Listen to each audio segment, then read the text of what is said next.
तरी होळीनिमित्त स्वयंपाक केलेला आहे. तरी हे आम्हाला पालक भजे करून घ्यायचे आहे. तरी हे बेसन पीठ सगळं जिरी ओवा कांदा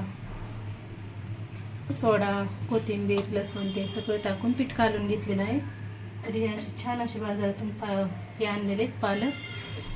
तर हे पाहू शकतात ते छान असे पालक येतात. हे पिठामध्ये बुडून घ्यायचे आणि तेलात टाकायचे म्हणजे पालक भजे होते.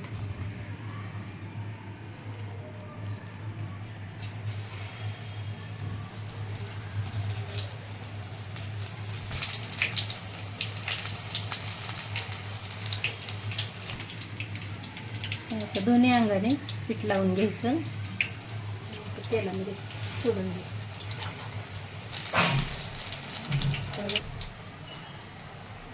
तेल पुऱ्याला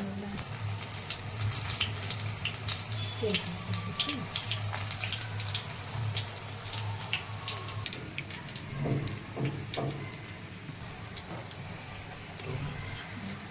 हे असे तळून घेतलेले आहेत पालक भजे. या भजे खायला पालक भजे. व्हिडिओ जर आवडला तर लाईक करा.